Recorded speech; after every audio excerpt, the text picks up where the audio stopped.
못 들어오신 분이 있으니까요. 네, 네, 됐습니다. 화면 공유하도록 하겠습니다. 음, 화면 보이십니까?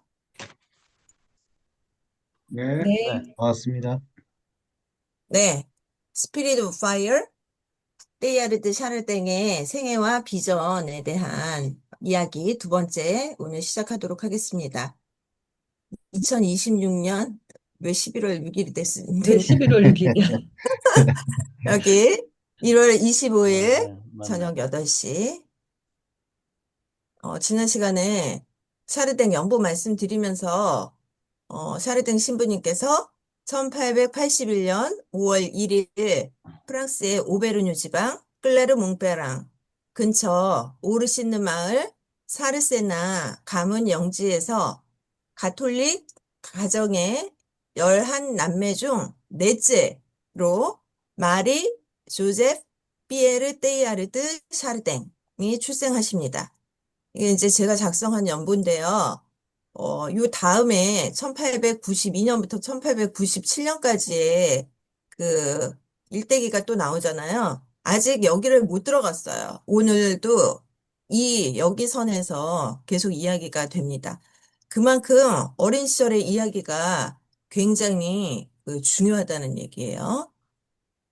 그래서 오늘 저는 어, 이 장을 준비하면서 제일 중요하게 다가온 성경 묵상 구절입니다. 주님의 천사가 떨기나무 한가운데로부터 솟아오르는 불꽃 속에서 그에게 나타났다. 그가 보니 떨기가 불에 타는데도 그 떨기는 타서 없어지지 않았다. 탈출기 3장 2절의 말씀입니다. 제가 왜 이거를 갖다가 성경 구절을 뽑았는지는 이따가 여러분이 좀 이해가 되실 것 같아요. 잠깐만요. 일단 먼저 음악을 하나 듣도록 하겠습니다. 저는 음악 좋아해요. 음악이 기대가 돼. 항상 선곡이 좋더라. 전혀 맥락 없는 음악을 트는 게 아니기 때문에 근데 그게 연결이 되더라고. 네, 제가 이제 심사숙고해서 고른 노래를 하나 공유하겠습니다. 음, 뭔데요? 잠깐만요. 소리를 공유해야 되니까 스택을 장수. 공유를 하고 그다음에 여러분 다 좋아하시는 그게요. 그거 동영상은 안 보이겠지. 여기 앉아도 안 보여. 그래서 작성 안 해.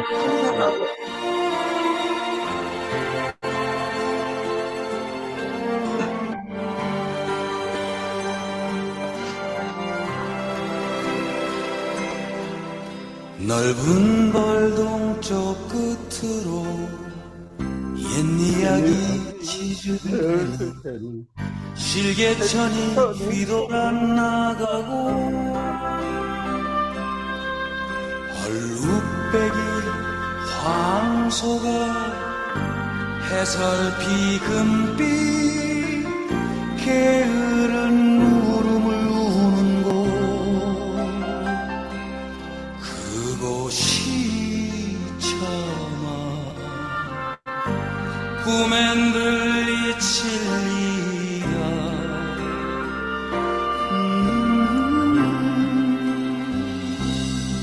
지가로에 채가 식어지면 빈 밭에 밤바람 소리 말을 달리고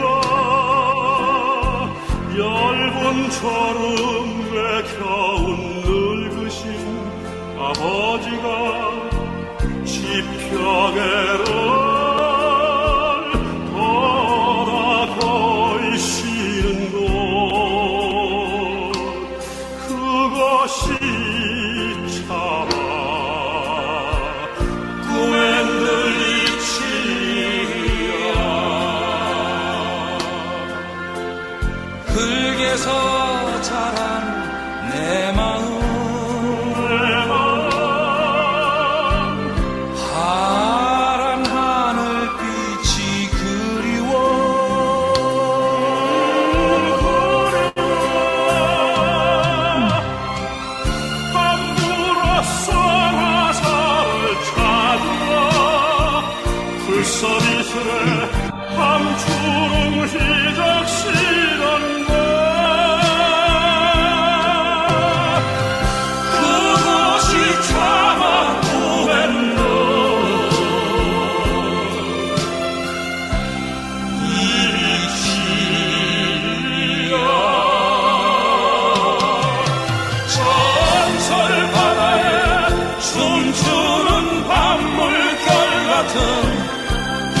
검은 휘빗머리 날리는 얼굴이와 아무렇지도 않고 예쁠 것도 없는 사절 밟아서 아내가 따가운 햇살을 등에 지고 이삭 듣던 곳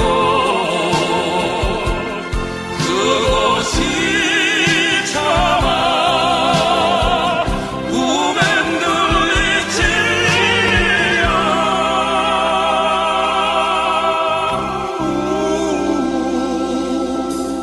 하늘에는 성문별 알 수도 없는 모래성으로 발을 옮기고 서리까마귀 오지 짓고 지나가는 초라한 지붕 흐릿한 불빛에 돌아앉아 도란도란 거리는 곳 그것이 차마 꿈엔 듯 우멘도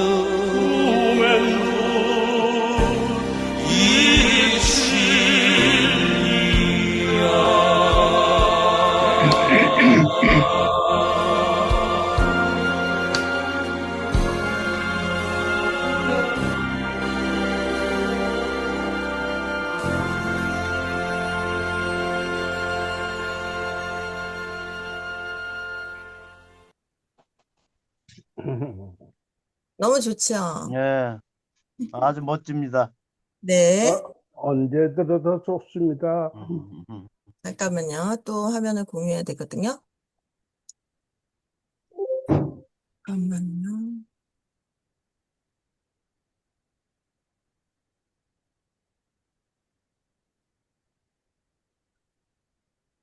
연보했고, 요거죠. 모세가 떨기나무에서 불꽃을 체험하는 장면 AI로 만들어 봤어요. 그리고 지금 고향 관련돼 가지고 향수 오베르뉴의 어린 시절 계속 이제 같은 맥락에서 이어지는 스토리입니다. 이과도. 그런데 이 오베르뉴에 대해서 이 전기에서 어떻게 설명을 하고 있는지 한번 보도록 하겠습니다. 아니, 하시나. 차르댕 신부님께서 1881년에 태어나셔가지고 1955년에 돌아가시는데 여기 이제 1948년을 언급하면서 이제 전개되는 그런 내용인데요. 요거를 우리 오수영 회장님께서 한번 읽어주시겠습니까? 예. 1948년 여름은 오베르니에 있는 그의 형제의 별장 레물랭에서 보냈다. 그가 너무나 잘 아는 풍경의 위대함과 아름다움에 둘러싸여 완전한 평화를 누릴 수 있는 멋진 곳이었다. 극동에서 돌아온 후 처음으로 그곳에 갔을 때 그는 친구에게 이렇게 말했다. 아마도 나이가 들수록 자기 고향으로 돌아갈 필요성을 더 의식하게 되는 것일지도 모른다. 중국에서의 긴 세월은 내가 더 이상 오베르니에 속하지 않는다는 느낌을 주었지만 이제 그건 환상이었음을 알게 되었다. 오베르니는 그의 마음과 정신을 회복하는 곳이었다.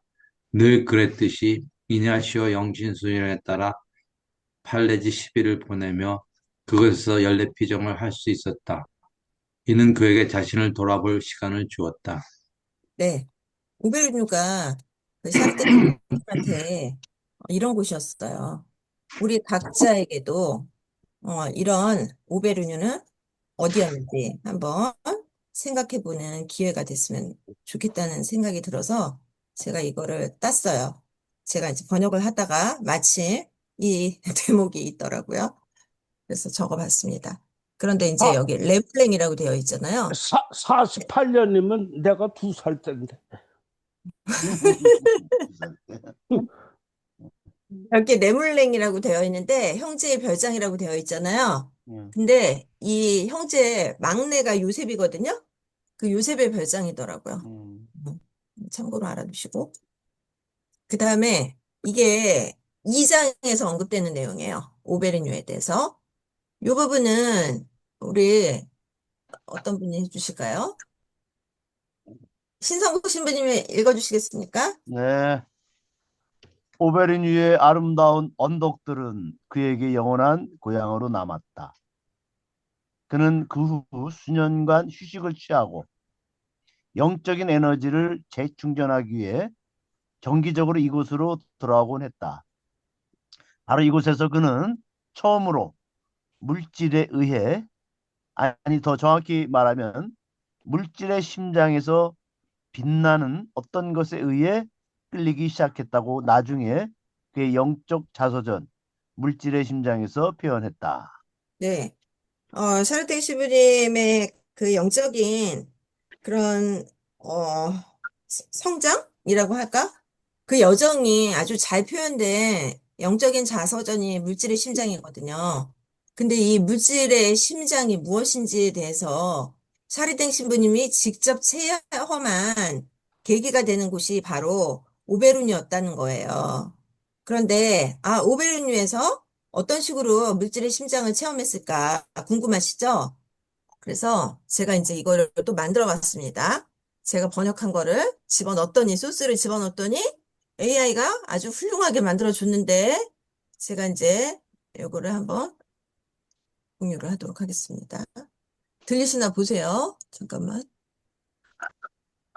공유돼 있고.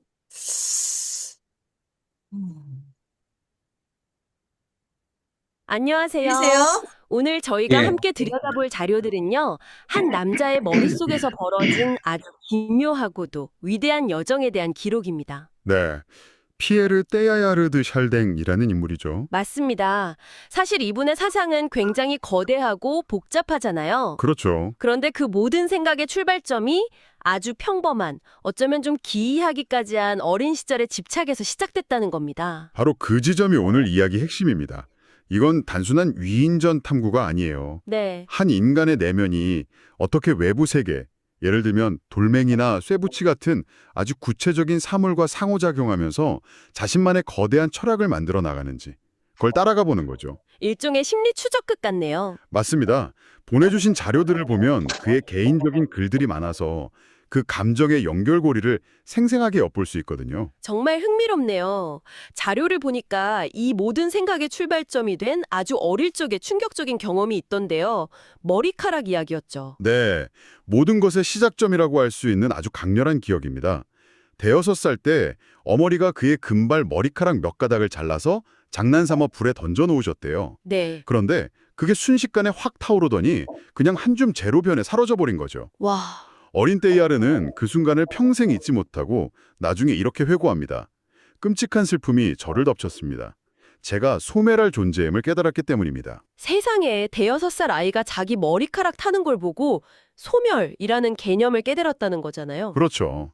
보통 아이들은 그냥 아 뜨거워 하고 말았을 텐데 그니까요. 여기서 자기 존재의 유한함을 직시했다는 게 정말 보통 아이는 아니었던 것 같아요. 심리학적으로 보면 존재의 소멸이라는 어른들도 감당하기 힘든 실존적인 공포를 처음으로 마주한 겁니다. 아... 이 경험이 그의 무의식에 아주 깊은 상처, 일종의 트라우마로 각인된 거죠. 그리고 그 공포가 결국 그의 삶 전체를 이끌어가는 동기가 된 거군요. 정확합니다. 사라지지 않는 것, 영원하고 썩지 않는 것을 찾으려는 아주 강렬한 갈망이 그때부터 시작된 겁니다. 보통 아이들은 그런 무서움을 느끼면 부모님에게 더 매달리잖아요. 그런데 케아리엘의 반응은 정말 독특했어요. 사람이 아니라 차갑고 단단한 물질에 집착하기 시작했다는 거죠. 네, 아주 흥미로운 지점입니다. 그의 첫 번째 신이 바로 쇠붙이였습니다. 쇠붙이요? 네, 변하고 사라지는 모든 것들에 대한 반작용으로 절대 변하지 않을 것 같은 완벽한 견고함, 영원성을 상징하는 대상을 찾아 헤맨 거죠. 그게 바로 철이었고요. 자료에 나온 예시들이 재밌더라고요. 쟁기를 고정하는 쇠핀, 방바닥에 튀어나온 볼티머리? 심지어 근처 사격장에서 주워온 포탄 파편 같은 것들까지요. 그걸 보물처럼 모았다고 합니다. 요즘 아이들이었으면 부모님이 걱정돼서 병원에 데려갔을지도 모르겠어요. 그럴 수도 있죠. 근데 그가 이 쇠붙이들의 그토록 매료된 이유를 들어보면 또 이해가 가요. 만질 수 있고 무겁고 단단하고 절대 썩거나 사라지지 않을 것 같으니까요. 맞습니다. 소멸의 공포에 대한 완벽한 해독제처럼 느껴졌겠죠. 그에게 이 금속 조각들은 단순한 물건이 아니라 철의 신이자 자신의 불안을 잠재워주는 유일한 우상이었습니다. 그런데 그 완벽해 보였던 신학에서도 결국 배신감을 느끼는 순간이 오죠. 네, 그 부분 정말 극적입니다. 영원할 줄 알았던 쇠도 결국엔 변한다는 걸 깨닫게 된 거죠. 아, 아끼던 쇠붙이가 긁히고 또 다른 쇠붙이는 녹이 쓰는 걸 발견한 거예요. 영원불변의 상징이라고 믿었는데. 그렇죠. 그 철의 신 역시 시간 앞에서 무력하고 취약한 존재라는 사실을 깨달았을 때 그 절망감. 자료 묘사가 정말 생생한데 너무 큰 충격을 받아서 잔디밭에 몸을 던지고 어린 시절 가장 쓰라린 눈물을 흘렸다고 해요. 어찌 보면 그냥 당연한 물리 현상인데 어린 때야 에레에게는 세상이 무너지는 경험이었겠네요. 네, 그래서 이걸 단순한 실망이 아니라 그의 첫 번째 철학적 위기라고 부르는 겁니다. 철학적 위기요? 그의 첫 번째 세계관, 즉 절대 변하지 않는 단단한 물질이 존재한다는 믿음이 송두리째 무너진 사건이니까요. 하지만 중요한 건 이 위기가 그의 탐구를 멈추게 한 게 아니라는 점입니다. 오히려 더 나아가게 하는 동력이 되었다. 맞습니다. 그렇다면 진정한 영원성은 대체 어디에 있는가? 이 질문을 품고 새로운 대상을 찾아 나서게 된 거죠. 철의 신에게 배신당한 소녀는 그럼 어디로 갔을까요? 잠시 가족 난로에서 타오르는 불꽃처럼 비물질적인 것에 관심을 보이기도 했지만 그의 마음을 진짜로 사로잡은 새로운 대상은 바로 돌이었습니다. 아, 돌이요? 네. 특히 석영이나 자수정, 옥수같이 빛을 투과시키는 아름다운 결정체들이었죠. 철처럼 단단하면서도 뭔가 다른 신비로움을 품고 있는 듯한 느낌을 받은 겁니다. 그리고 이 돌에 대한 순수한 사랑이 결국 그를 돌의 과학, 즉 지질학자의 길로 이끌었다는 게 참 자연스럽게 느껴져요. 바로 그 지점에서 그의 고향 오베르뉴라는 배경이 아주 중요하게 작용합니다. 오베르뉴? 네, 프랑스 중남부 이후엔 오래된 화산지대거든요. 말 그대로 땅만 파면 온갖 종류의 광물과 암석들이 쏟아져 나오는 살아있는 지질학 박물관 같은 곳이었어요. 아, 환경 자체가 그를 지질학으로 이끌었군요. 그렇죠. 어린 떼야르는 거기서 마음껏 돌을 줍고 관찰하면서 자연스럽게 지구의 감각을 체득하게 됩니다. 지구의 감각이요? 그게 정확히 어떤 느낌일까요? 그에게 땅, 즉 대지가 그냥 발밑에 있는 흙덩어리가 아니었다는 겁니다. 자료의 표현을 빌리자면 모든 것을 낳고 품어주는 위대한 어머니 같은 살아있는 존재로 느꼈다는 거죠. 위대한 어머니라. 실제로 그의 어머니가 아주 독실한 신앙인이었는데 그에게 바위처럼 단단한 영적 토대를 제공해 주었거든요. 자료에서는 어머니의 그 견고한 신앙과 오베르뉴의 거대한 암석들이 그의 내면에서 하나로 연결되었을 거라고 분석합니다. 아, 그래서 그가 나중에 쓴 물질 찬가라는 글을 보면 물질을 대하는 태도가 정말 남다르군요. 단순히 아름답다 이런 수준이 아니더라고요. 맞아요. 문장들이 거의 폭력적일 만큼 격렬하죠. 네, 깜짝 놀랐어요. 제가 한번 인용해 볼게요. 복되어라, 길들일 수 없는 거친 물질이여, 척박한 땅이여, 완고한 바위여. 복되어라, 위험한 물질이여, 난폭한 바다여. 와, 어떻습니까? 보통 물질을 예찬하면 고요하고 아름다운 측면을 떠오르는데 그는 오히려 길들여지지 않는 거칠고 난폭한 힘 자체를 찬양하고 있어요. 정말 그렇네요. 물질을 정신보나 하등하게 보는 일반적인 생각과는 완전히 정반대의 시각인데요. 정확히 보셨습니다. 바로 그 지점이 떼야르 사상의 독창성이자 오늘 이야기의 핵심으로 들어가는 입구입니다. 자, 그럼 이제 이 이야기의 심장부로 들어가 보죠. 그에게 물질은 대체 무엇이었길래 그렇게까지 격렬하게 찬양했을까요? 그가 물질을 붉고 자줏빛의 불길처럼 타오르는 우주적 생명의 깊은 심장이라고까지 표현했잖아요. 네, 정말 시적인 표현인데 대체 무슨 의미일까요? 자료에서 아주 적절한 비유를 드는데요. 바로 성경에 나오는 불타는 떨기나무 이야기입니다. 아, 모세의 떨기나무요? 네. 불이 붙었는데도 타서 없어지지 않는 떨기나무를 보잖아요. 겉모습은 평범한 나무지만 그 안에서는 신의 현존이 불꽃처럼 타오르고 있었던 거죠. 떼야르에게 물질이 바로 그 불타는 떨기나무와 같았습니다. 와, 그러니까 겉보기엔 그냥 돌멩이고 쇠붙이지만 그 내부에서는 신적인 에너지가 우주적인 생명이 스스로를 드러내고 있었다. 이렇게 본 거군요. 바로 그겁니다. 물질 그 자체가 목적이 아니라 신적인 무언가를 드러내는 통로 혹은 창문 같은 거였던 거죠. 그렇군요. 여기서 그의 핵심 개념인 투명성, 즉 디아파니가 등장합니다. 투명성이요?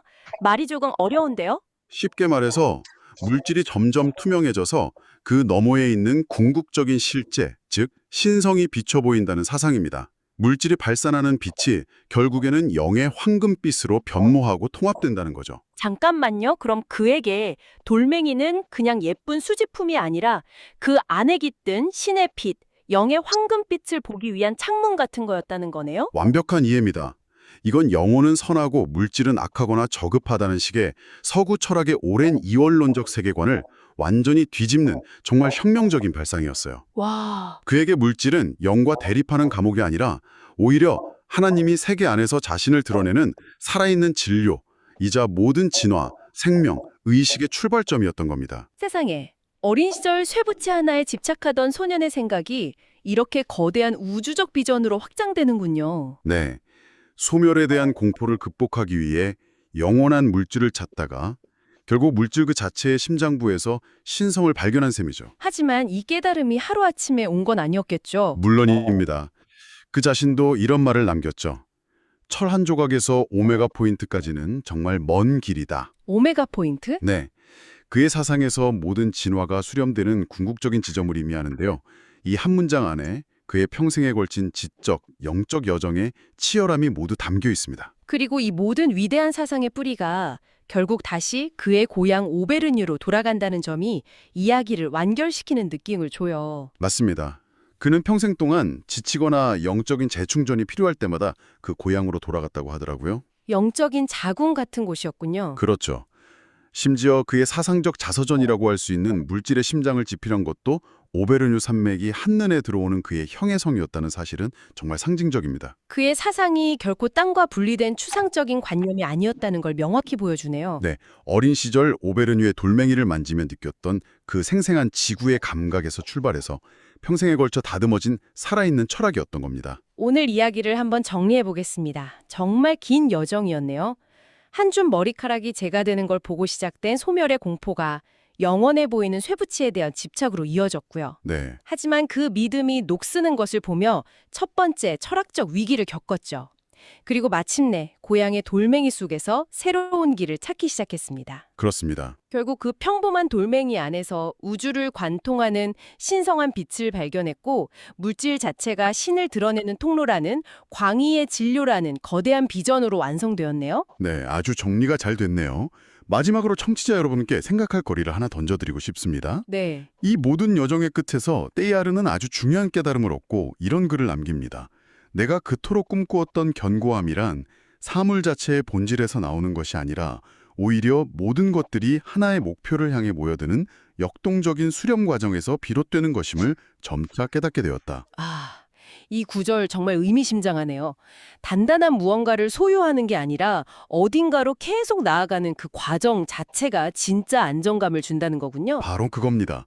우리는 보통 안정감을 고정된 어떤 상태, 예를 들어 안정적인 직장이나 변치 않는 관계에서 찾으려고 하잖아요. 그렇죠. 그런데 떼야르는 그게 환상이었다고 말하는 겁니다. 진짜 영원성과 안정성은 멈춰있는 돌멩이 자체에 있는 게 아니라 우주 만물이 하나의 정점을 향해 끊임없이 움직이고 변화하는 그 거대한 흐름, 즉 과정 속에 있다는 거죠. 그렇다면 우리가 그토록 간절히 붙잡으려고 하는 것들이 사실은 신기루일 수도 있겠다는 생각이 드네요. 바로 그 질문을 청취자 여러분께 남겨드리고 싶습니다. 만약 진정한 안정감과 영원함이 고정된 어떤 물질이나 상태가 아니라 끊임없이 변화하며 어딘가로 향하는 과정 자체에 있다면 우리 각자가 삶에서 추구하는 그 안전과 의미는 어디에서 찾아야 할까요? 어쩌면 우리가 손에 꽉 붙잡으려는 그 대상이 아니라 그 대상을 향해 나아가는 여정 속에 진짜 답이 있는 것은 아닐까요? 네, 잘 들으셨나요? 네, 잘 만들었습니다. 네. 대단합니다. 대단해요. 이게 계속 자료를 언급하잖아요. 제가 이제 네. 정기 번역한 내용이 여기 들어가 있기 때문이에요. 그거를 언급하고 있는 거고요. 그 다음에 지금 이제 아까 어머니, 뭐, 때라, 마테르 있었잖아요. 그죠? 어머니인 돼지 언급을 했었는데, 그 어머니의 신앙하고 이게 지지락하고 어떤 점이 있는지 아까 이제 지금 방금 설명을 잘 들으셨고요. 이게 어머니예요. 베르트 아델 드 둥피에르 노르무아라고 하고요. 엠마누엘 떼이아르 드 샤르댕은 아버지입니다. 근데 이렇게 부모님의 영향을 굉장히 많이 받았다는 걸 알 수 있는데 이 지난 시간에 공유했던 화면이에요. 두 명의 스승, 이성 쪽으로 영향을 주신 아버지와 신앙 쪽으로 영향을 주신 어머니.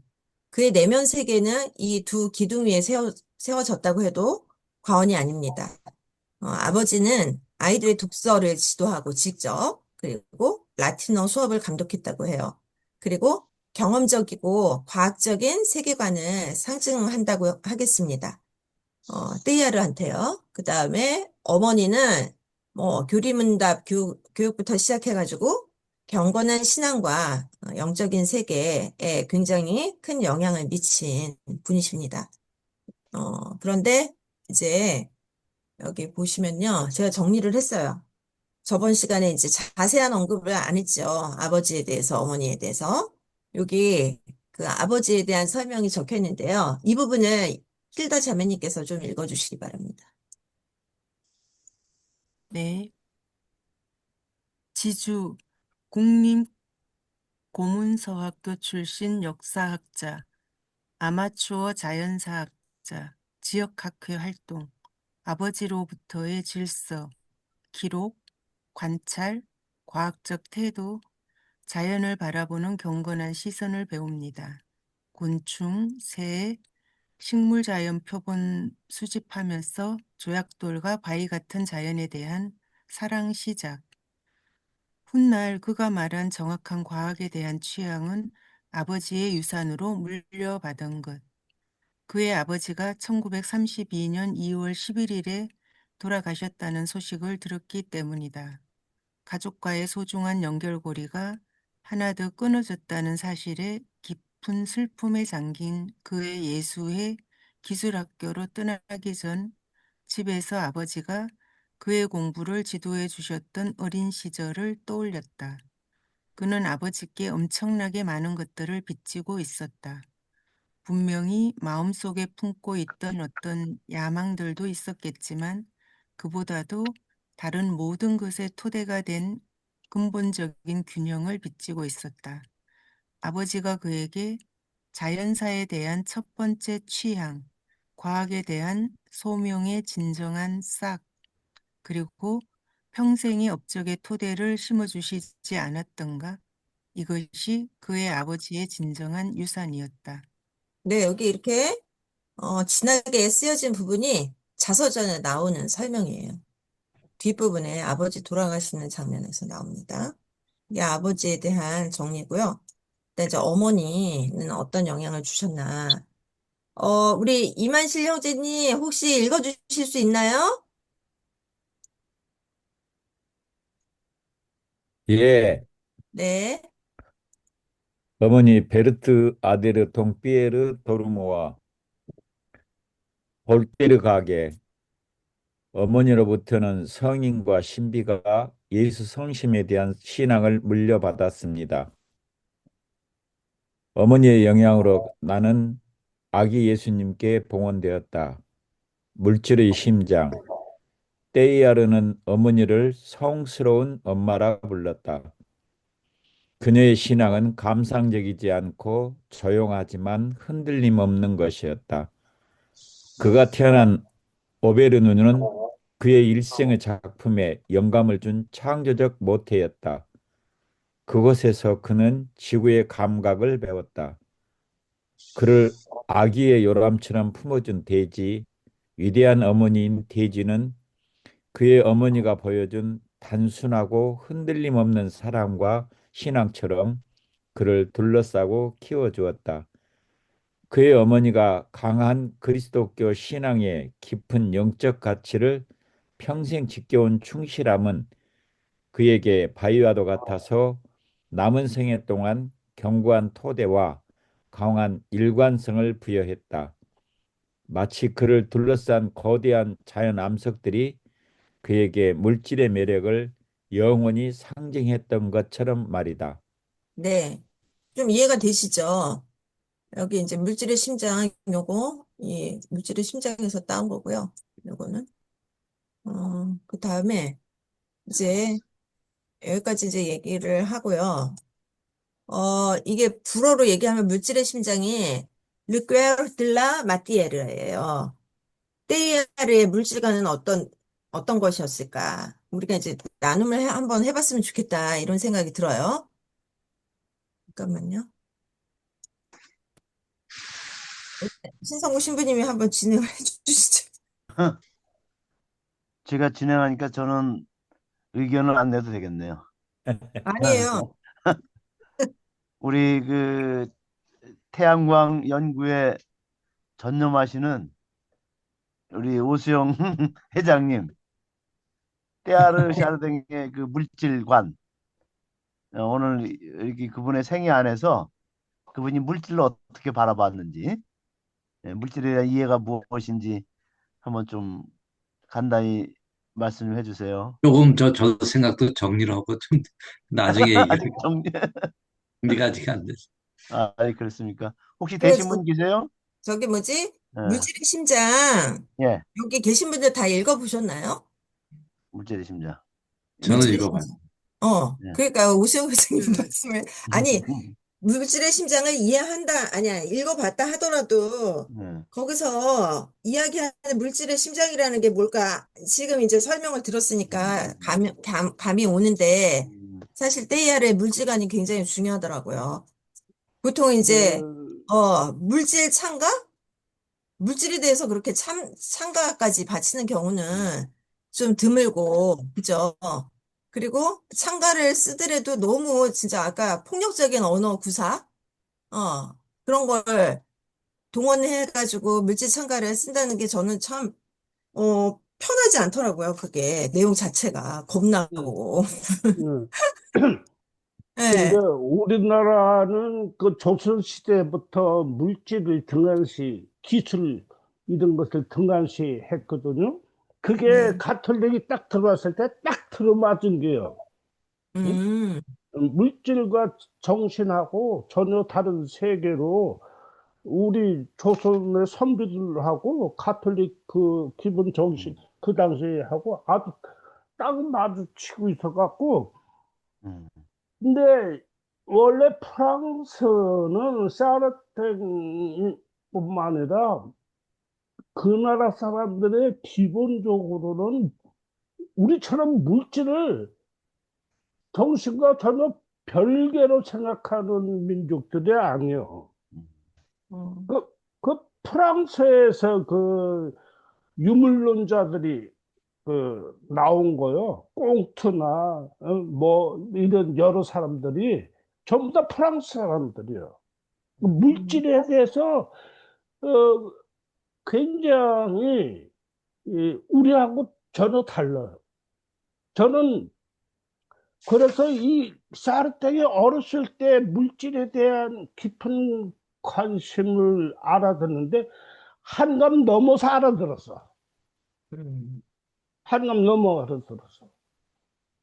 야, 지금까지 우리는 물질과 정신을 그냥 물질은 우리가 그냥 이용하는 거, 사용하는 것만 했지 물질의 그 깊은 속에서는 하나님과 향하는 통로라. 이건 상상도 못했던 게 그런 걸 못했어.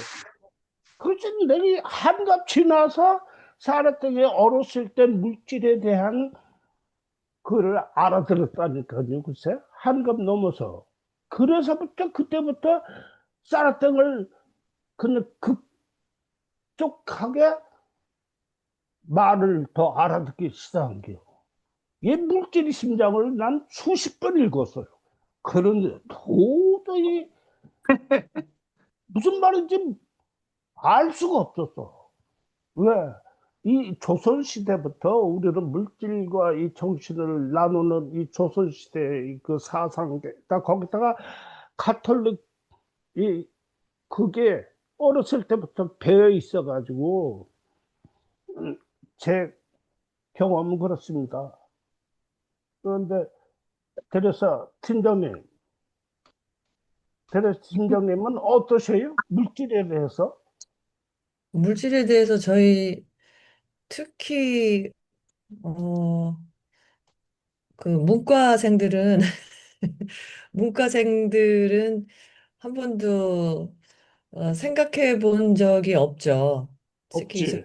예, 예. 응, 응, 저희들은 그 서구의 뭐 인문학적인 그런 영향을 많이 받아서 사실 이과 공부를 해본 적이 없는 사람들은 이 물질에 대해서 생각해 본 적이 없이 사는 것 같아요. 진짜 이 나이 먹도록 샤르댕 신부님 맞습니다. 알기 전까지는 응. 물질에 대해서 관심도 가져본 적이 없죠. 거의 그런 것 좋은 같아요. 말씀입니다. 네. 예. 응. 예, 글쎄, 음, 이 물질의 심장에서 나오나 어디에서 나오나 그 사르탱 신부님 뭐라고 그랬냐면은 정신이 되는 물질이 있을 뿐이다. 그런 말을 하시거든요. 그러니까 이제 결국은 물질이 정신이 되고, 그러니까 물질하고 정신하고 연결이 됐다는 그런 얘기를 하는데요. 저는 그 이과생이라서 철학이나 신학을 읽으면은 잘 이해가 안 돼요. 이게 이런 게 저런 거 같고 저런 게 이런 거 같고.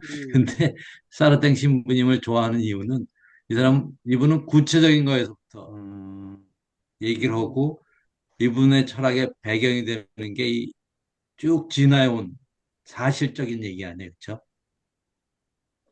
그래서 저는 제가 이과생이라서 그런지 모르지만은 구체적인 거로 얘기를 해야지 지가 알아듣지 맞아요. 정신적인 걸 얘기하면 못 알아듣는데 그래서 음, 저는 이 사르댕 신부님 이게 저한테 확 와서 음, 들어왔던 것 같아요. 아주 간명하게 말씀해 네. 주셨네. 우리 전상민 관장님 자꾸 어떠세요? 관장이라 하지 마세요. 저 버스 뭐라 운전. 그래? 지난번에 들어오고 싶었는데 못 들어와서 음, 그 나중에 그 강의 영상을 봤어요. 네. 저는 그야말로 탄광촌에서 태어나서 음, 어, 4살 때 아버님이 탄광에서 돌아가시면서 음. 어머니의 고향인 바닷가 쪽으로 와서 4살 때까지 세상이 다 시커먼 줄 알았어요. 탄광에서 살다 아유, 보니까. 그리고 세상은 되게 캄캄하고 무섭고, 이 탄광촌 아이들이 놀면서 이 발탄이나 이런 탄을 가지고 많이 놀았어요. 불을 지펴가지고. 겨울에는 더 그게 심했는데, 그 불을 지핀 깡통을 제가 어렸을 때 한번 머리에 맞아서, 이 세상이 만만치가 않은 세상이구나. 그렇게 어린 시절에 되게 좀 많은 것을 안 겪어도 되는 것 겪으면서 이 자연에 대해서, 물질에 대해서 되게 두려움이 많았어요. 음. 근데 바닷가로 이사를 와서 동해안 이제 옥계라고 하는 곳에서 제가 어린 시절을 보냈는데 세상이 이렇게 아름다운 곳이 있구나 하는 거를 또 그때 깨달으면서 지금 이 데이아르 샤르덴 공부가 어, 저한테는 어떤 운명처럼 다가오는 것 같아요. 그래서 제가 요즘 되게, 음, 이사도 하고, 그 다음에 집을 옮겼어요. 그리고 지금 이 방도 지금 새로 이제 막, 어, 세팅을 하고 막 이렇게 해서 이제 일주일이 지났거든요. 하면서 되게 보고 싶었는데, 너무 이 직업도 바뀌고, 뭐, 집도 바뀌고, 이러니까 정신이 하나도 없더라고요. 음. 그 정신없는 가운데서도 이 물질의 심장 책을 언제 한번 봐야 되겠다라고 싶은데 여기서 이렇게 보면서 지난번에 그 생일 노래 들으면서 저거 내가 우리 어머니 마지막 생신 때 돌아가시기 1년 전에 어머니 앞에서 춤을 추면서 어머. 불렀던 노래인데 왜 여기서 나오지? 그리고 오늘 또 향수 노래는 음. 제가 군대 제대하고 그 서울 카톨릭 이제 대학원을 복학해가지고 그 학생들 축제 때 자꾸 뭐 노래를 해야 된다 그래서 제가 이 노래를 어이구, 4절까지 부른 적이 있었어요. 야, 와. 대단하시다. 근데 이 노래를 또 틀어주는 거예요. 이렇게 해서 되게 재밌어요, 지금. 그리고 음. 물질의 심장이나 뭐 이런 것도 그렇지만, 저는 뭐 이런 이과적인 의미에서도 이제 이 신학이 그야말로 데이아르 샤르댕을 통해서 신학이 엄청난 변화를 가져올 것이다. 미래 AI 시대에 이 종교 개혁보다도 더한 신학적 개혁이 일어나지 않을까? 음. 특히 가톨릭 신학은 정말 너무 오래 울거먹은 것들 좀 버리고 좀 새로운 신학적 개념들이 아마 데이아르 샤르댕 스님의 사상 속에서 굉장히 많은 그 개혁적 요소들을 많이 갖고 있는 것 같아서 저는 그렇게 보고 있습니다. 처음부터 너무 많이 떠들었네요. 그러니까 지금 말씀하신 데 제가 생각난 게 뭐냐면은 신학이나 철학은 하늘에서 구름처럼 떠돌아다니는 같은 그렇죠. 느낌이었는데 그 때야르 신부님 걸 하면서 이 네. 땅 혹장에서 국권이 이렇게 발을 딛고 있는 어떤 그러한 그거라는 느낌을 저는 들었습니다. 예. 음. 감사합니다. 감사합니다. 우리 최민석 신부님? 오늘날 그 네. 가톨릭 신학을 우리가 사르탱 사상을 보면 참 저 밑으로 보잖아요. 그러나 사람은 누구든지 태어나자마자 처음 시작하는 사람들이라고. 이 과정이 이, 그 절대로 좋지 않다가 아니라 저도 이 과정을 거쳐왔잖아요. 신신문도 이 과정을 거쳐왔고 최신문도 이 과정 거쳐왔잖아요. 응? 누구든지 이 과정을 거친단 말이에요. 그러니까 현재 가톨릭이 모순이니까 다 없어져라. 그런 말 하는 건 조금 안 된다. 응? 그래요. 그래서 이제 제가 그 사르탱과 이 가톨릭 솔직히 사르탱 신부님의 말씀은 본질이 이단이라고. 그렇지만 가톨릭을 아주 없애버려라. 그런 말은 안 된다. 이거지. 그렇죠. 예. 아니, 그러니까 신학도 진화를 해야 된다고 생각을 해요. 그럼요. 말했지. 맞아요. 우리 최민석 신부님? 예. 어떻게 한 말씀, 반갑습니다. 나주 땅값 오르는데 한 말씀 하세요. 여기 전라도는 지금 광주, 전남 광주, 나주, 전라도하고 광주하고 통합 문제로 여론이 아주 활발히 일어나고 있습니다. 네. 그래서 호남이 특별히 남겨진 땅 또는 아껴놓은 땅, 개발되지 않는 땅, 그게 이제 축복의 땅, 기회의 땅, 미래의 땅, 희망의 땅으로 지금 꿈꾸고 있습니다. 뭐 멋지네. 멋있어요. 그래요. 예. 그 고향 얘기 쭉 오베르뉴 고향 얘기로부터 출발했는데 제가 사실은 고향에 내려가면서 귀거래사 시를 한 수 딱 쓰고 내려갔는데 그 고향이 그 근본으로 돌아가는 또 원래 내 자리로 돌아가는 그런 의미에서 실제로 세야드르 샤드랭 신부님이 고향을 통해서 당신의 근원의 하느님 발견이지 사실은 새로운 깨달음을 근원 안에서 발견하셨던 것 같은 그런 느낌들이 있는데 아무튼 맨날 이렇게 돌아다니면서 세상의 변화만 추구하다가 변하지 않는 그 무엇 이제 그런 것들이 사실은 그 고향이라고 하는 곳 안에서 보여지는 어떤 그 메타포 같은 게 있잖아요.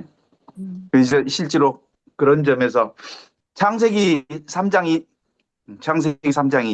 2절, 아니 창세기가 아니라 출애굽기인가? 창세기죠? 뭐요? 출애굽기 3장이죠. 어떤 거? 불의 영성, 떨기나무, 그건 탈출기. 네. 네. 탈출기, 출애굽기. 근데 출애굽기란 말 안 쓰지. 네. 네. 엑소더스. 거기 봐봐 히브리인들의 신앙도 출발점은 이혼론으로부터 출발하지 않았고 물질과 정신이 사실은 둘이 아닌 것으로부터 출발했는데 이게 종교화되어 가면서 그것이 이혼론의 영성 안에서 보게 되는 한계를 구축하고 말았는데 아마 데야드르 샤르댕 신부님이 원래 그 히브리 신앙의 원류를 다시 회복해주는 그런 과정들을 고향 땅에서부터 잘 준비시켜서 데야드 샤르댕이 비이혼적 진리의 핵심 고리를 잘 발견한 것 같아요. 이제 뭐 머리카락 하나 탄 거 아주 사소한 일인데 그 사실은 거기서부터 출발하고 또 철이 그러면 이렇게 변하지 않는 그 무엇인 줄 알았는데 그것도 변하고 그러면서 돌멩이에 대한 그 근원적인 흐름 속에서 이 돌멩이 속에서 땅의 영성들을 이제 발견하기 시작한 것 같아요. 지금 광주 전남이 이제 남겨진 땅이 기회의 땅으로 또 새로운 땅으로 흐르는 것처럼 물질이라고 하는 부분들이 그동안에 좀 이렇게 교회 안에서 제도교회 안에서는 물질을 죄악시했던 것처럼 느껴지는 거 있잖아요. 영적인 부분을 너무 강요하면서 근데 사실은 이 데야르드 샤르댕의 과학과 신학의 이렇게 접합점, 창조와 진화의 접합점을 발견하는 그 계기들이 참 신비롭네요. 어떻든 간에 비이론적 진리의 모티브를 잘 발견해서 그 21세기 AI 시대의 새로운 신학의 모티브를 이렇게 만들어 주시는 전체적인 흐름을 좀 만들어 주는 것 같아서 같이 읽어가면서 재미있을 것 같아요. 네. 아무튼 고맙습니다. 감사합니다. 자, 우리 나눔 안 하신 분 혹시 빠지신 분 있는데 이만실 선생님 하셨나? 안 하셨고요. 힐다 자매님도 안 하셨고 힐다. 야고보 수차님도 안 하셨습니다. 근데 뒤에 또 나눔 있어요? 혹시? 네? 뒤에 또 나눔 있어? 이따 끝날 무슨 쯤에. 나눔이요? 끝날 때쯤에. 끝날 때쯤에 나눔 없어요. 아, 그래? 그러면 이게 요거 다 해야 되겠네. 네. 뒤에 있으면 혹시 제가 반반 나누려 그랬는데. 아니, 없어요. 아, 그럼 여기서 해야 되겠네. 네. 예. 우리 힐다 자매님 심리학을 전공하셨는데 이제 또 이 물질과 심리학이 또 이렇게 너무 거리가 있을 수 있는데 그건 아니죠? 물질의 이 문제가 심리학에서도 다 또 연관이 되죠. 예, 뭐 연관이 되는 쪽으로 제가 연결을 해볼 역량은 좀 안 되는 것 같고요, 지금.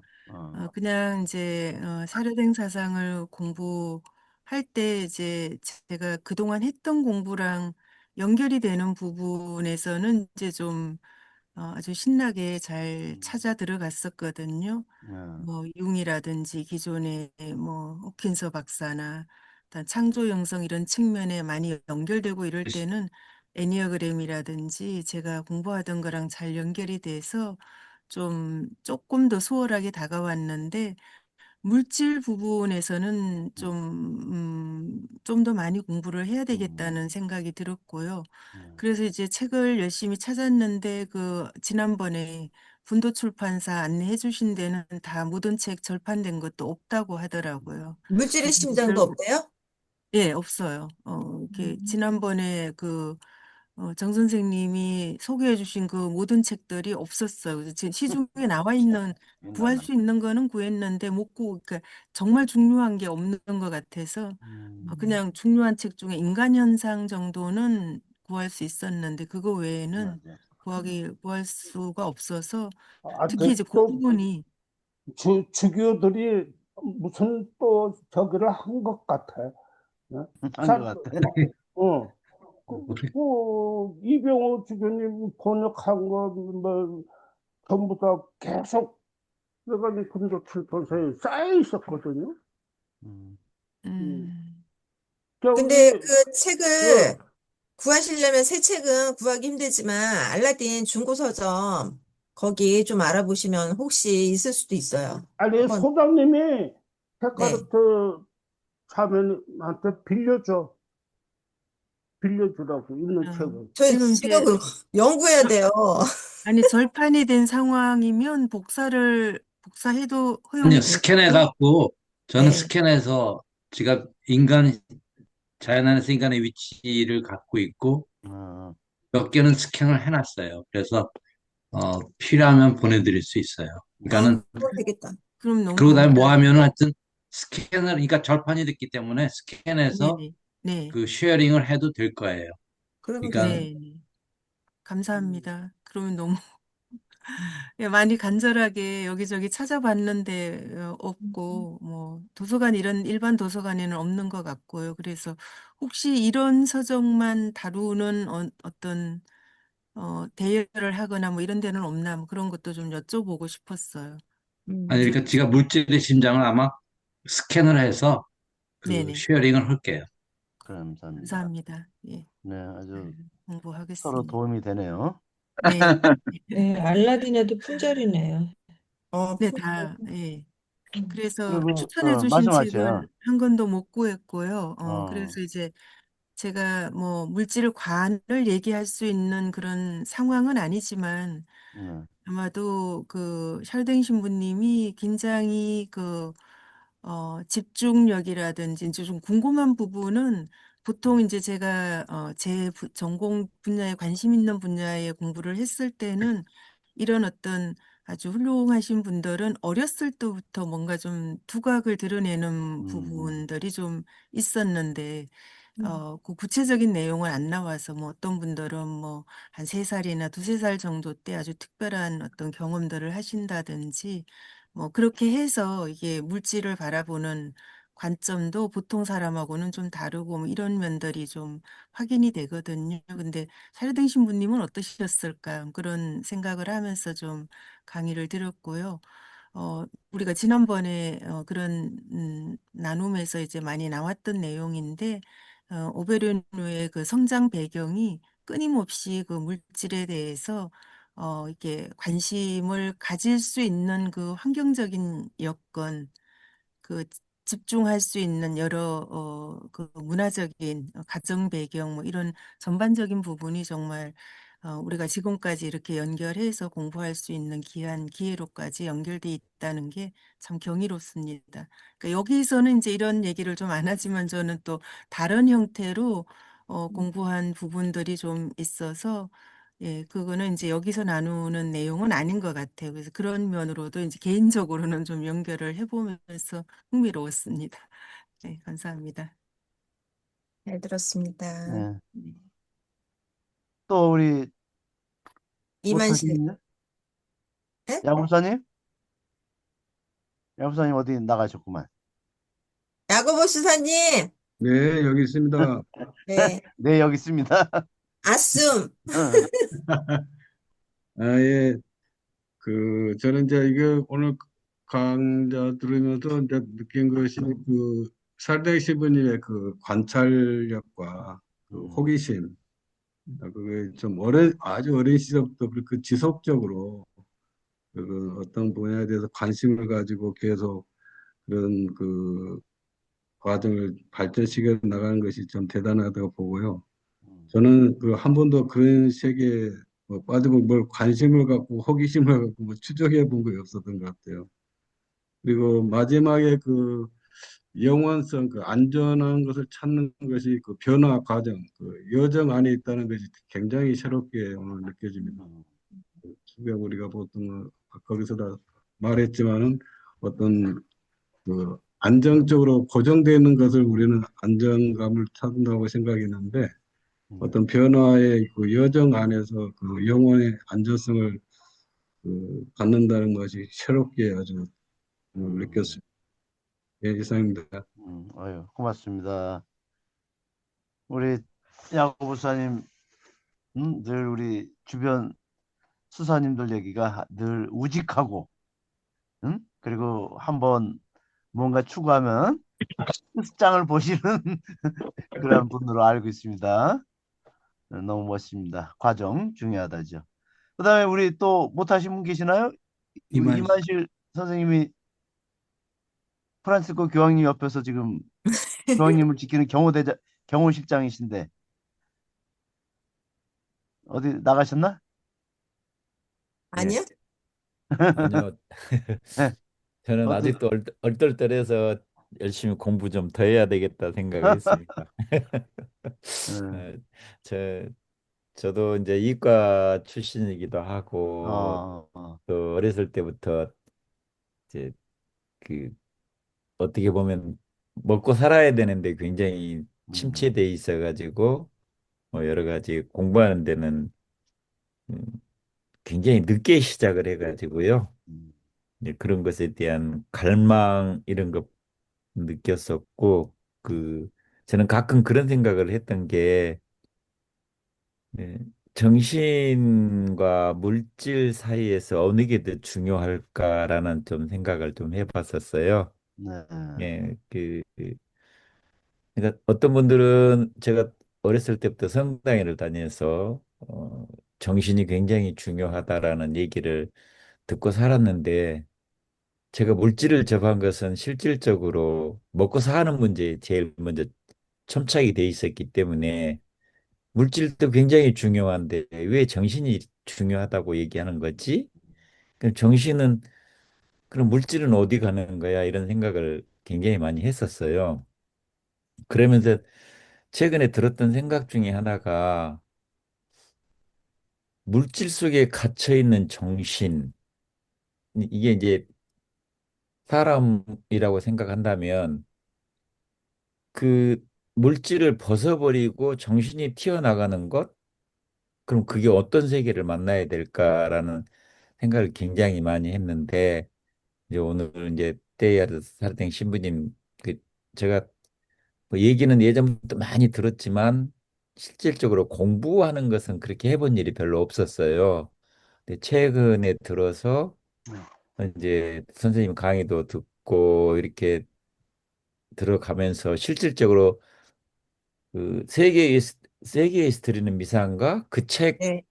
하나 이제 제가 본 것 외에는 신부님의 책을 그냥 이렇게 표지만 봤지 실질적으로 내용을 본 적은 별로 없습니다. 책도 실제로 구해서 본 적도 없고 그래서 최근 들어서 굉장히 이렇게 말씀하시는 거 강의 듣고 또 이야기 나누신 거 들으면서 제가 진짜 물질 속에 갇혀 있는 사람이었구나. 그래서 이걸 좀 벗어나기 위한 방법 중에 하나가 우리 때야르 사르탱 신부님 공부를 좀 더 많이 했으면 좋겠다라는 그런 생각으로 열심히 한번 탐구해 보려고 이렇게 지금 와 있습니다. 이상입니다. 아유, 감사합니다. 네. 네, 나눔은 다 한 것 같아요, 그죠? 신성국 신부님 안 하셨어요. 오늘 사회자는 저기 특혜를 주는 거예요. 아니, 안 돼요. 맨날 특혜는 안 됩니다. 저는 그냥 간략히 말씀드리면 아까 우리 오수영 회장님 말씀대로 이 신학이라는 것이 자칫하면 관념론 또 어떤 추상적인 그러니까 실제 물질을 가지고 구체적인 물질을 가지고 다루는 학문이 아니다 보니까 이렇게 좀 추상적으로 또 언어의 개념적으로만 빠질 수가 있어요. 계속 그 말로 설명해야 되니까. 그렇기 때문에 어떤 이렇게 딱 손에 잡히는 감각적인 것을 잃을 수가 있다고 생각이 들어요. 제 자신을 돌이켜볼 때. 그런데 제가 이제 그 솔직히 얘기해서 이제 신부 생활하면서 그 사목이라는 게 항상 그 뭐 신자들의 영성 생활을 그 지도한다, 관리한다. 그렇기 때문에 늘 그 멋진 말, 뜬구름 잡는 말만 사람들이 계속 해야 되는 거거든요. 근데 제가 이제 우리 교구장님부터 완전히 이제 그 쫓겨나고부터 물질을 만나기 시작했어요. 왜? 일을 해야 되니까, 그죠? 매일 그 농사 짓는데 가서 일을 하고 그다음에 건축 현장 가서 또 열심히 철근도 날려야 되고 또 야적장 가서 나무도 또 정리해야 되고 또 심지어는 이제 용접사로 제가 용접사로 일하면서 그 철을 붙이는 일도 하고 이러다 보니까 내가 지금까지 살았던 그러한 관념의 세계에서 벗어났어요. 자연스럽게. 그 물질을 매일 내가 접하고 물질을 만지면서 걔들의 특성을 많이 알게 됐어요. 또 제가 목공도 한 8년 했거든요.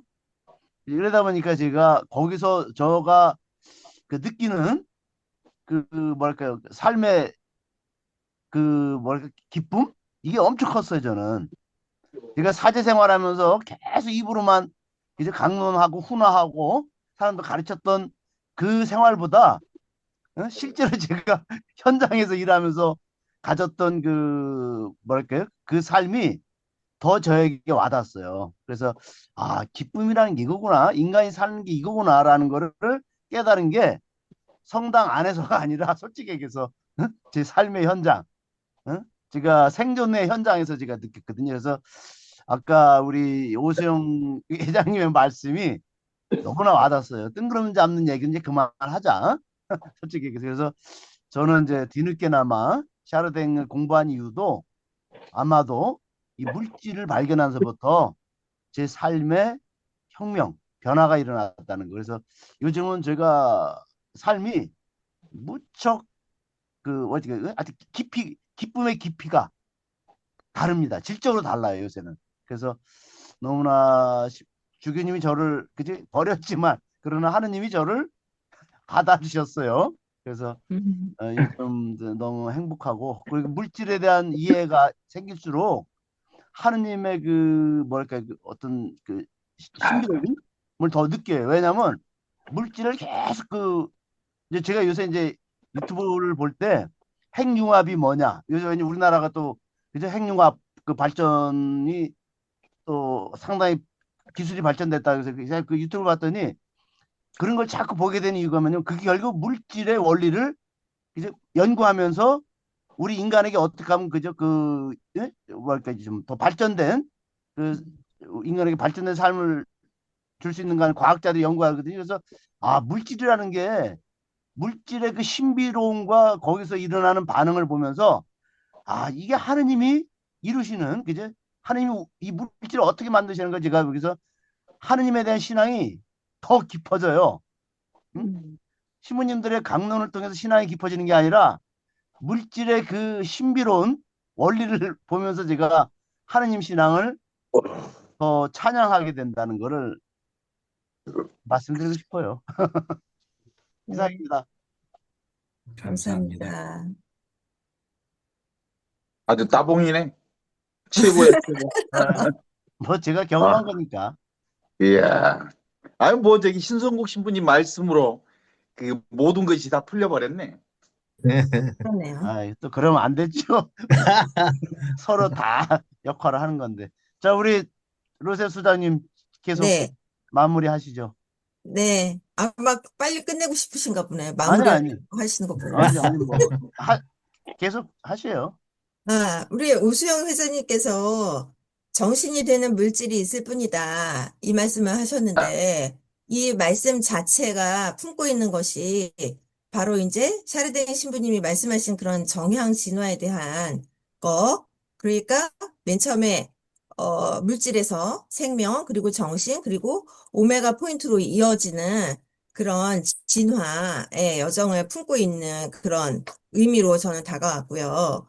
그리고 우리가 가톨릭이 극복해야 될 가장 커다란 문제가 이 물질을 경시할 수도 있는, 그래서 이원론적으로, 이분법적으로 그렇게 빠질 수 있는 거를 좀 통합의 정신으로 좀 가져가야 되지 않나 그런 생각이 들고, 그리고 정태욱 선생님이 항상 좀 나중에 좀 뭔가를 알게 되면 아, 정태욱 선생님이 이때 이 말을 이런 의미로 하셨구나라는 걸 이해를 하게 돼요. 근데 이제 저기 정태욱 선생님께서 정적인 우주관이 아니라 이게 동적인 우주관이다 그렇게 말씀을 하시거든요. 그리고 아까 설명에서 얘기했지만 우리가 안정감을 얻는 게 고정불변의 상태로 있는 것이 아니라 지금 이렇게 진화에 아까 이제 야고보 수사님이 말씀하신 부분 그거하고도 연결이 되면서 우리가 이제 지금 진화하는 그 그리스도교의 진화도 그래서 필요한 거고 우리의 삶의 자리에서의 진화도 필요하다라고 여겨지는데 그 물질과 정신을 갖다가 이제 그거를 완전히 별개의 것으로 나누는 것이 아니라 같은 거에 상태가 이렇게 다른 상태로 나타나는 거를 표현을 하시기를 정태욱 선생님이 어떻게 말씀을 하셨냐면 물질은 공간을 갖고 있는 에너지고 그 다음에 정신은 공간을 갖고 있지 않은 물질이다. 그러니까 너무 표현이 기가 막힌 거예요. 그래서 아 정태욱 선생님 참 대단하신 분이시다. 새록새록 깨닫고요. 그다음에 이제 오늘 이렇게 다뤄진 내용을 보면은 머리카락 타는 거에서 그죠? 존재의 소멸에 대해서 아주 그냥 깊이 상심을 하고 슬픔을 느끼는 어린아이의 모습 다 대여섯 살밖에 안 된 떼야르 너무 놀랍지 않아요? 그리고 이제 그걸 보고 나서 나중에 철의 신 나름대로 철의 신이라고 이렇게 애지중지 막 이렇게 나름대로 개인적인 관계를 갖고 있었던 그 쇠가 녹쓰는 걸 보고서 또 이제 계속 그렇게 실망 하면서 계속 이게 지경이 넓어지잖아요. 도래 과학으로 넘어가면서 지질학을 연구하게 되고, 그 다음에 돌에 대한 그 감각 때문에 지구에 대한 감각을 이제 익히게 되는 식으로, 스테이아르 신부님의 삶 자체가 이미 그런 여정을, 이렇게 진화의 여정을 탄탄하게 밟아가고 있구나. 이제 그런 걸 느꼈고요. 그 다음에 그 물질의 심장에서 보면은요, 나는 물질을 사랑했다. 왜냐하면 그 안에서 불꽃이 움트는 것을 보았기 때문이다. 그렇게 말씀하시거든요. 샤르탱 신부님이 그 영적인 자서전을 이렇게 쓰시면서, 어, 어렸을 때부터의 그 기억을 자기가 지금 여기에 이르기까지 어떤 영적인 여정을 걸어왔는가에 대해서 이렇게 자세히 쓰고 있어요. 영적인 자서전. 물질의 심장인데요. 제가 이 번역을 하고 나서 또 이 시간에 준비를 하면서 다시 읽기 시작했어요. 이 물질의 심장을. 그랬더니 이해 안 되는 게 이렇게 막 들어오는 거예요. 비로소. 그래서 그게 좀 신기했어요. 그런데 잠깐 이제 제가 화면 또 공유를 하면요.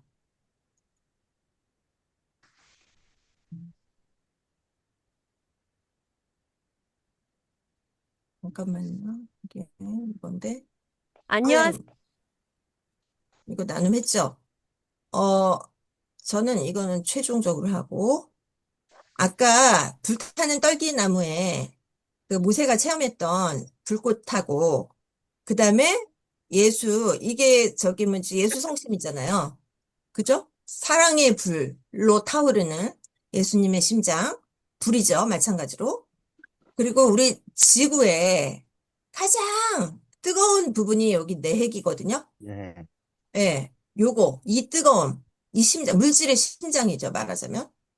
그리고 이게 성령 강림 사건을 나타내는 이게 엘 그레코의 그림인데요. 이 성령 강림, 그러니까 성령의 불하고 이제 연결이 되면서 샤르등 신부님에 대한 정기의 제목이 왜 스피릿 오브 파이어인가 이해가 됐더라고요. 어, 불의 영. 그리고 이 태양계, 태양이 중심이죠. 그리고 이제 지구가 돌잖아요. 그죠? 그 태양이 없으면 우리 죽잖아요. 그죠? 생명을 공급하는 그런, 이 불이라는 게, 요, 같은 맥락이에요, 다. 생명을 유지하는 데 있어서 굉장히 중요한 에너지다. 그런데 이거를 이제 샤르댕 신부님은 이제 사랑의 에너지로 이제 말씀을 하시죠. 그리고 여기 디아파니라고 되어 있는데 이 에피파니는 많이 들어보셨잖아요. 그쵸? 근데 디아파니는 사실 생소한 용어인데 샤르댕 신부님은 에피파니라는 그 용어하고 디아파니라는 용어를 갖다가 다르게 그 뭐라 그럴까? 이게 강조하는 의미가 있어요, 분명히. 에피파니는 왜 주님 공연 대축기를 할 때 에피파니라고 하잖아요. 그래서 주님이 드러나심을 우리가 체험한 거를 이제 우리가 이제 느낀다면 그 디아파니는 물질이 그대로 있는데 그 물질이 투명해져서 하느님의 빛이 그냥 드러나는 상태? 그거를 이제 얘기를 하더라고요. 디아파니는. 어쨌거나 어 제가 이제 나름대로 이제 정리를 한 거는 모든 진화를 밀어 올리는 내적 불꽃. 물질 안에서 뛰고 있는 그 영의 맥박. 그게 이제 스피릿 오브 파이어다. 그렇게 이제 이해가 되더라고요. 그리고 그렇게 얘기해요. 그 물질의 심장에서 또한 시아르팅 신부님이 말씀하시는 거는 뭐냐? 물질은 나를 하느님에게서 떼어놓지 않았다. 오히려 나를 하느님께 더 깊이 데려갔다. 이렇게 얘기를 합니다. 그래서 이제 디아판이라고 하는 것은 이렇게 신성을 통과시켜서 드러내는 그런 물질의 개념이구나 라고 이해가 됐고요. 이거 제가 또 틀리게 설명하는 걸 수도 있지만 제가 이제 전기를 쓰면서 이해한 내용은 그렇습니다. 그래서 이러한 불이 하늘에서 뚝 떨어지는 것이 아니라 이미 우리 안에서, 물질 안에서, 물질의 가장 깊은 곳에서, 지구의 내처럼, 예수님의 심장처럼, 가장 깊은 곳에서 이미 타오르고 있다는 거. 그런 말씀을 드리고 싶고, 이렇게 눈에 보이지는 않잖아요. 지구의 내핵의 불이라는 게 우리 눈앞에 딱 보이지는 않는데 분명히 진실이잖아요. 그런 것처럼 보이지 않는 불이 이 지구 전체를 살게 하는 힘이 되어주고 있구나. 그런 생각이 들고, 그 다음에, 그래서 저는요, 제가 이제 이 샤르댕 프로젝트 처음에, 발족식 하면서 제가 이제 번역을 해가지고 그 묵상집을 처음 냈잖아요. 제가 샤르댕 신부님 그 어록 한 문장 보고 사실은 뿅 갔어요. 그래가지고 그 타오르는 불의 힘으로 순식간에 그게 번역이 다 됐거든요. 그러면서 그 지구의 멘틀 안에 있는 내핵하고, 그 다음 이 타오르는 불, 제 가슴 안에서 타오르는 불하고, 그 다음에 태양계의 태양 중심인 그런 태양, 그게 이렇게 딱 연결이 되면서, 원자 포탄이 터지는 힘보다 더 강한 폭발력? 그런 게 제 안에서 저는 체험이 됐어요. 그래가지고 나온 책이라고 해도 과언이 아닌데. 어쨌든 그 모든 거의 그 연결이 하나로 되어진다는 거가 결국은 이런 맥락으로 나중에 오메가 포인트로 가지 않을까 그런 생각이 들면서, 샤르덴 신부님이 하시는 말씀이 뭐냐면은 Everything that rises must converge. 이렇게 얘기해요. 그래서 상승하는 모든 것은 수렴된다. 결국은. 그렇게 얘기하거든요. 근데 저는 이 말의 의미를 모든 것은 이렇게 결국은 하나로 이렇게 통한다라는 의미로 오메가 포인트까지 이어지는 그런 연결선상에서 통한다는 의미로 저는 이해가 되었습니다. 네, 저는 이제 이 정도로 마무리하는 걸로 하고요. 아유, 제가 마지막으로 네. 정리를 하는 영상을 향수는 한 번 더 듣고 아니야. 끝냅시다. 안 돼요. 이거 5분입니다. 이제. 네, 좋습니다.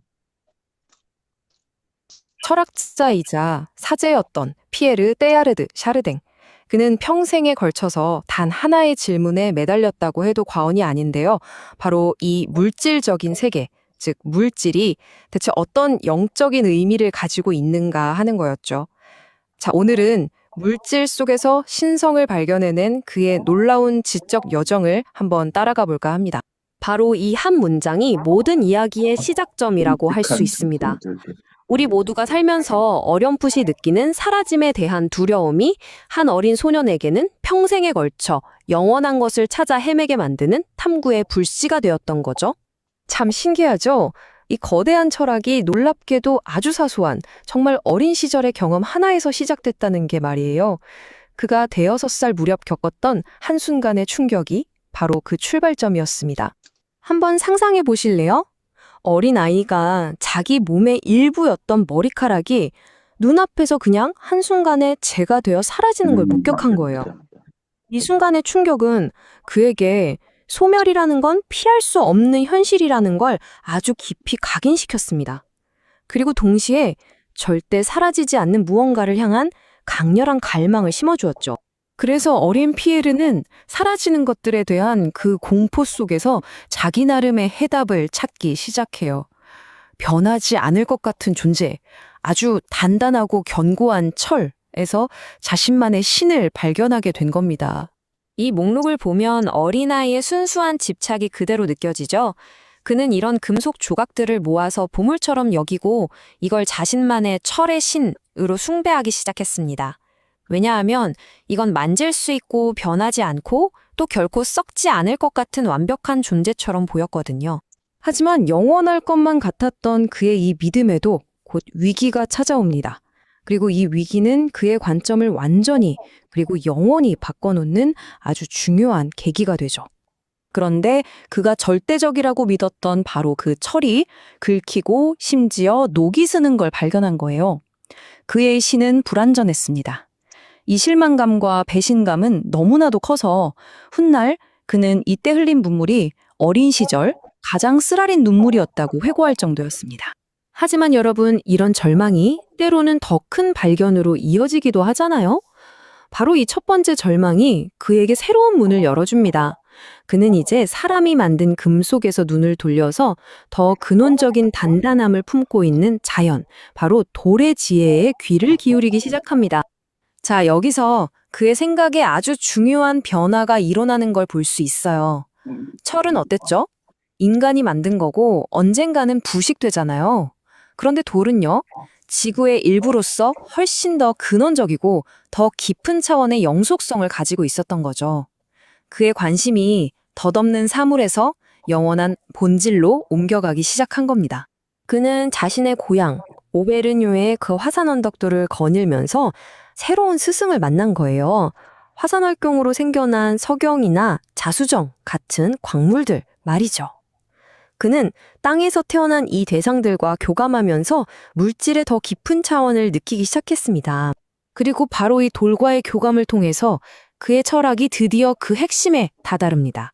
바로 물질의 타오르는 심장이라는 개념이죠. 이제 그에게 물질은 더 이상 극복해야 할 장애물이 아니에요. 오히려 신성함이 깃들어 있는 역동적인 존재로 다시 태어납니다. 그의 시선이 얼마나 바뀌었는지 이 문장을 보면 정말 잘 알 수 있어요. 보세요. 물질에 거칠고 다루기 힘들고 심지어 우리를 힘들게 하는 그 저항까지도 축복하잖아요. 그 모든 것이 신성한 목적을 가지고 있다고 본 겁니다. 이게 바로 그의 핵심적인 통찰인 겁니다. 그러니까 물질의 거친 에너지는 결점이 아니라는 거죠. 오히려 그 안에 어마어마한 신적인 힘이 숨어 있다는 증거라는 거예요. 물질은 극복의 대상이 아니라 그 자체로 신성한 존재라는 깨달음이죠. 그는 이 개념을 디아파니라는 좀 어려운 말로 불렀는데요. 쉽게 말하면 이런 거예요. 성경에 나오는 불타는 떨기나무처럼 물질이라는 겉모습 너머로 그 안에서 활활 타오르는 신의 에너지를 본 거죠. 물질은 신성이 스스로를 드러내는, 말하자면 투명한 창문 같은 거였습니다. 자, 이제 이 모든 탐구가 하나의 정말 장엄한 그림으로 완성됩니다. 어떻게 작은 조약돌에서 시작된 생각이 전 우주를 꿰뚫는 오메가라는 개념으로까지 확장되는지 한번 보시죠. 그의 최종적인 깨달음이 이 문장에 아주 잘 나타나 있습니다. 그가 평생 찾아 헤맸던 그 진정한 영원함은 어떤 물건 안에 멈춰 있는 게 아니었던 거죠. 그것은 모든 만물이 하나의 궁극적인 목표, 즉 최고 수준의 의식과 통합을 이루는 지점인 오메가 포인트를 향해서 끊임없이 나아가는 역동적인 진화 과정 그 자체였습니다. 자, 그럼 그의 여정을 한번 쭉 정리해 볼까요? 모든 건 소멸에 대한 두려움에서 시작했죠. 그래서 철에서 영원함을 찾으려고 했는데 실패했어요. 하지만 그 위기 덕분에 자연 속에서 더 깊은 견광을 발견했고 마침내 모든 물질이 신성한 에너지를 품고 있다는 놀라운 계시에 도달하게 된 겁니다. 정말 놀랍지 않나요? 이 모든 이야기가 결국 제자리로 돌아옵니다. 그에게 첫 영감을 주었던 바로 그 고향, 오베르뉴에서 시작해서 수십 년이 흐른 뒤에 바로 그 풍경을 보면서 이 모든 여정을 물질의 심장이라는 책으로 마무리 지은 거죠. 완벽한 수미상관을 이루는 셈입니다. 결국 데이아르드 샤를댕이 우리에게 던지는 질문은 이런 게 아닐까요?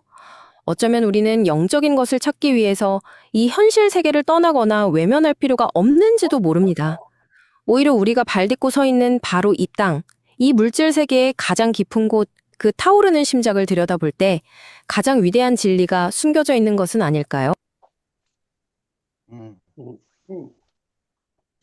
잘 만들었어요, 아주. 네. 진짜 네. AI 화면을 좀 보다가 학자이자. 네. 화면을 보다가 베아드르 샤르댕 신부님이 어렸을 때 쌀을 모았다는데 우리도 네. 쌀을 많이 주워 모은 적이 있거든. 엿장사하고 엿 깎아 먹으려고. 그 우리는 그 뭘 이렇게 모으면 그거 가지고 쓸모를 생각하는데 그거 가지고 교환 가치로 쓰거나 물질적 소유 가치로 보는데 어떻게 조그마한 놈이 그 어렸을 때부터 존재 가치에 대한 근원 문제를 질문했을까? 아주 그 범상치 않았던 것 같아요. 그래서 사르탱은 사상이라기보다 계시 같아. 계시. 계시. 네. 그러니까 하느님이 만드신 예언자 같아요. 하느님이 준비하신 예언자 같아요. 하느님이 선택한 그릇이에요. 오늘 제가 준비한 건 여기까지입니다. 수고했어요. 수고 많으셨어요. 그리고요, 네. 제가 이제 사실은 정상적으로 하면 2주 후면은, 원래 2월 8일에 해야 되잖아요. 그쵸? 예. 그런데 2월 8일에 제가 2월 7일부터 9일까지 제주도로 피정을 가요. 네. 그래가지고 그날 할 수가 없고, 그 다음에 15일은 그 설 연휴가 시작되는 날이라 가지고 또 하기가 어려운데, 22일은 또 제가 또 저녁 8시에 회의가 있어가지고 또 이거를 진행할 수가 없어요. 2월달 방학하면 되겠네. 2월은 저희가 이제 지금 물질의 심장 얘기가 계속 나왔잖아요. 그러니까 물질의 심장을 어떤 식으로든 구하셔가지고 그거를 한번 읽어보는 시간을 갖고 저희는 3월 1일에 이어가는 걸로. 그럼 2월 달은 방학이에요? 예, 수 없이. 쌍수를 들어 환영합니다. 그럼 또 제가 또 서운하지. 그러면 그 3월 물질의 1일에. 심장을 어떻게 구할 수 있을까요? 그거 아니, 지금 저기. 제가 스캔을 해서요. 네. 스캔해서 올릴게요. 아, 네네네. 감사합니다. 스캔을 해갖고 예. 그걸 파일로 만들어서 파일로 올릴게요. 만들어서. 감사합니다. 오케이. 그래서 올해 2026년도는 네. 우리 샤르댕 신부님의 전기를 우리가 이렇게 1년 동안 같이 공부하고 또 나누고 또 우리 로셀 소장님께서 이 샤르댕 전기를 책으로 출간할 거니까 거기에 모든 걸 우리가 다 샤르댕 프로젝트의 올해 하나의 미션으로 우리가 생각하고 그렇게 한번 했으면 좋겠어요. 그죠? 네. 그러면 우리가 정기 번역 맞춰가지고요. 네. 그리스도 사상연구소 소장 신부님께 원고는 넘긴 상태예요, 일단. 그리고 너무 지금 수고 감수 받고 있는 중이고요. 네. 그다음에 이제 그 표현 면에서 좀 고칠 부분이 있을 수도 있어서 그 부분은 이제 교수님께도 부탁을 드리기로 했습니다. 어떻게 총 한 몇 나올지 쪽 돼요? 그 네? A4 용지로 몇 쪽? 한 페이지? 400페이지 정도 나올 것 같아요. 400페이지 정도. 예. 최소한. 그래요. 그래서 저는 제 개인적인 생각에는 근데 거기에 네. 저 사진을 안 넣었을 경우에 400페이지니까 사진까지 넣으면은 훨씬 늘어나겠죠. 근데 여러분 의견은 어떠세요? 사진이 있는 게 좋겠어요? 없는 게 그럼 나아요? 당연히 나요. 사진이 있어야죠. 그렇죠? 그럼 전기니까. 두 권으로 나눠서 내면 어때? 그냥 아니, 나눠서는 안 돼. 근데 사진 넣으면서 그러면 칼라로 하실 거 아니에요. 칼라 아니에요. 흑백이에요, 다. 그때 당시에는 칼라가 없었으니까. 그러면 흑백으로 해도 되겠네, 책을. 그래요. 흑백으로 해도. 흑백으로 해야죠. 예. 하여튼 최대한 그 저기를 살리세요. 네. 원저자에. 네. 그 저기를. 그래요. 하여튼 예. 오늘 다들 수고하셨고요. 준비하신 우리 로셀 소장님 너무 준비 잘하셨죠? 박수 한번 쳐드립시다. 수고 감사합니다. 많으셨어요. 감사합니다. 네, 우리 3월 1일 날 네. 유관순 누나 집 앞에서 대한독립 만세 운동하기 위해서 다 태극기 들고 나오세요. 네. 감사합니다. 수고했어요. 네, 수고하셨습니다.